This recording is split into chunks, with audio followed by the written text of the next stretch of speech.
Buenas tardes muchachos, ¿cómo están? Mi nombre es Mauricio Muñoz, este es mi canal Coeficiente de Investigación. El tema es el siguiente: sentados sobre hombros de gigantes. Esa es una frase conocida y atribuida a Isaac Newton, un físico matemático, teólogo también del siglo XVII, padre del libro La Principia, conocido conceptos matemáticos en cuanto a los movimientos de los cuerpos físicos. Habla también un poco de Newton de la gravedad y también en otros contextos de la óptica, ¿no? De la luz. Él probablemente ha tenido influencia de Galileo Galilei en la parte experimental y matemática, de la parte de los cuerpos físicos y su movimiento, y probablemente ha tenido influencia de Alhazen, ¿no? Árabe, eh, básicamente en cuanto a la óptica, ¿no? Tuvo ciertos aportes interesantes hacia la óptica. Sí, es un poco la ciencia, no es mi expertise, pero algo ligero lo menciono. De ahí, si queremos hablar de mis influencias, en qué hombros de gigantes yo estoy sentado para poder tener mis aportes en mis proyectos. Básicamente, si hablamos de psicología, estamos hablando de la conciencia de las enfermedades mentales. Freud, muy clave para la parte del inconsciente, él popularizó el inconsciente. Y cuando Nico Friedman habla de las emociones como procesos biológicos esencialmente inconscientes, muy importante, un poco de Maslow también. Pensadores importantes porque el concepto del inconsciente es muy necesario para entender las enfermedades mentales. Porque uno no a corto plazo no decide, me voy a decidir a enfermarme. No funciona así. Uno lleva un estilo de vida, se encuentra en cierto entorno, tiene factores externos, internos, que desencadenan estas enfermedades, que son respuestas y la hipótesis es que son un mecanismo de supervivencia a nivel de especie para alertar a la conciencia de una necesidad de una adaptación al cambio. Entonces, de esta manera, el inconsciente ha sido muy importante para entender esto, ¿no? Para poder postularlo y darle un significado científico. Las emociones, obviamente uno si está en un duelo, por ejemplo, ha perdido a alguien, obviamente que uno ha aprendido a valorar a una persona, uno tiene en su memoria recuerdos, entonces siente nostalgia, siente tristeza, el duelo, ¿no? Pero la depresión es un poco más, también es inconsciente, pero es que el cerebro ya se enferma, ¿no? Es que no está produciendo los neurotransmisores necesarios para endorfinas, oxitocinas, serotonina, no las produce de modo que el cuerpo, el cerebro enferma, ¿no? Entonces de esta manera y otras partes físicas del cerebro también se afectan, ¿no? La corteza prefrontal, el hipocampo, diferentes partes del cerebro también se afectan cuando uno tiene depresión, pero es inconsciente. Uno no decidiría, rara vez conocería a alguien que decida, oh, quiero estar triste, quiero estar deprimido. Es algo inconsciente, es muy importante. Hablamos de la conciencia, sí, si hablamos ¿cómo se llama? Wilhelm Wundt o William James, un poco. Estamos hablando de Edward Tolman, de los animales y cómo que forman mapas cognitivos, dónde está a qué nivel tiene la conciencia.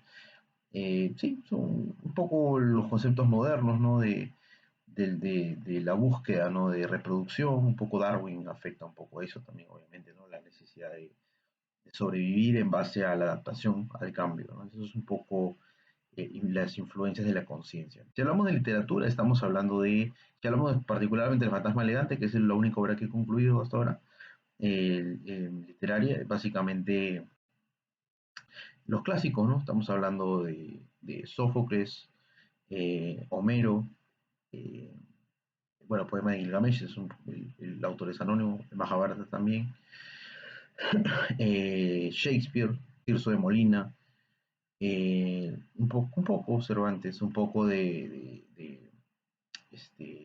Pedro Calderón de la Barca, Sun Tzu del arte de la guerra, Maquiavelo, la Biblia, el corpus bíblico es importantísimo para esta obra. Entender un poco de historia de religión, un poco de mitología, me sirve de Sísifo, Minotauro, los dioses griegos, el Olimpo.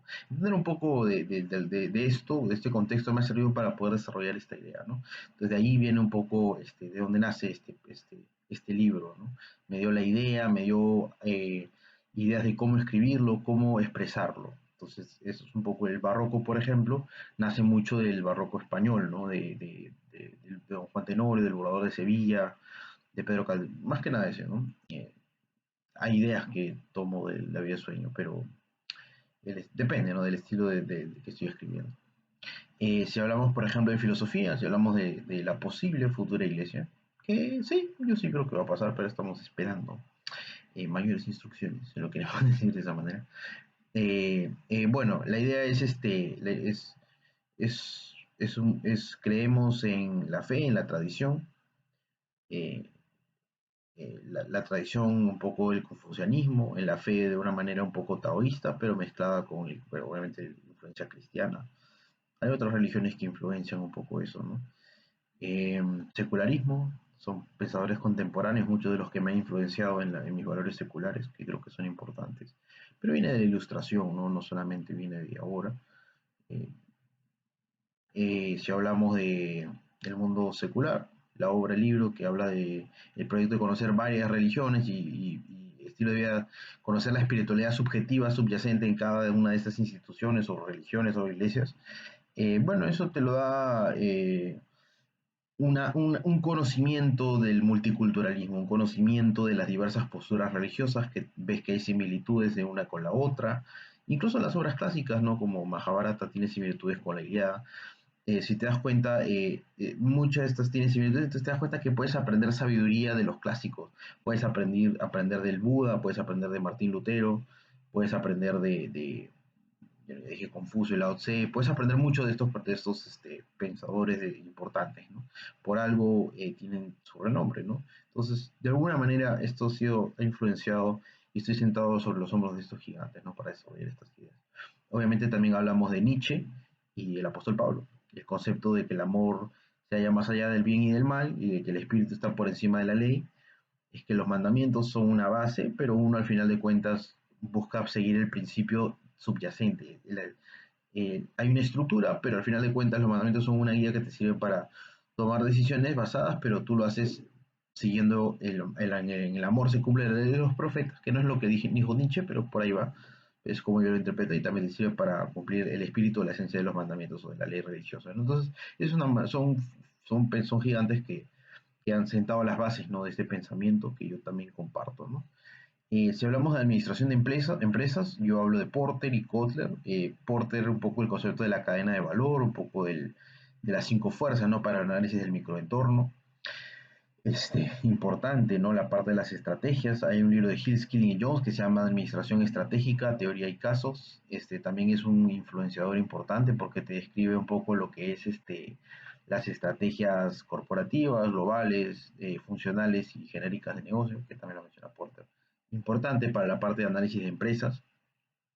Kotler, si bien él no inventó el concepto de las 4Ps, lo popularizó, es uno de los padres del marketing, y eso sí, muy importante para cuando nosotros hablamos de marcas. Entonces, en ese sentido, estos pensadores grandes estamos, ¿no?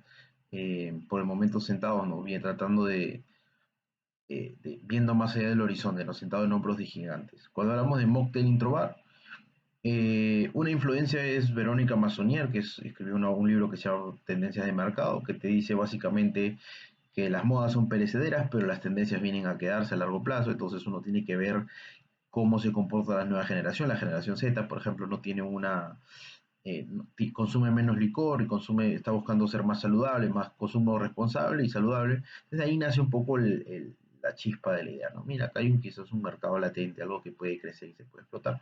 Si bien la idea no está en gestación, está recién empezando todo eso, de ahí nace, ¿no? Es un poco una influencia. IPC Intelligence, que es yo me enfoco en la parte económica del macroentorno nacional, obviamente bueno, los grandes economistas, ¿no? Influencian un poco eso, que son Adam Smith, Ludwig von Mises, Friedrich Hayek, eh, Milton Friedman, David Ricardo, un poco Keynes ya influencia porque, bueno, obviamente que si hay recesión, la intervención estatal puede funcionar, todo, tiene un poco de conocimiento que son válidos, no todo lo que él dijo, no es, por más que yo sea muy pro escuela austriaca, no quiere decir que muchas cosas que él dijo, no, algunas cosas se pueden, como decirlo, rescatar, sí. Tendría que entrar a más detalle, pero por ahí va. Sí, soy mucho de pro libertad de expresión, entonces de ahí nace mi filosofía del lenguaje, que es parte del proyecto de cultura de APC Intelligence, y nace, ¿no? Un poco del Wittgenstein, la idea no sé, de cómo, de cómo está estructurado el lenguaje. Pero eso es más que nada creación mía, ¿no? En base a como una respuesta a la cultura de la cancelación, ¿no? Pero sí, esos son un poco mis fundamentos. Si me preguntas de dónde nacen, ¿no?, estos proyectos, mucho nace del dolor y de la experiencia. Creo mucho en el ensayo y en el error. Creo mucho en equivocarse y aprender. Creo mucho en esas cosas. Creo que el empirismo es muy importante. No para postular la ciencia, pero sí para realizar observaciones y para entender las cosas. Y te sirve para entender, o por lo menos te da cancha, ¿no? Yo creo que el dolor es el aprendiz final, ¿no? Es el maestro final, ¿no? Entonces yo creo que ahí también se puede sacar. Y sí, leyendo clásicos, leyendo a los grandes pensadores, filósofos, escritores, hombres de negocios del pasado y sus ideas y sus conceptos, uno puede desarrollar ideas interesantes y generar valor, ¿no? Que al fin de cuentas es lo que uno busca hacer con los proyectos. Por lo menos es lo que yo estoy buscando hacer. Eso nomás, muchachos. Les dejo este video por ahora, sentado sobre hombros gigantes. Espero que les guste y les mando un abrazo.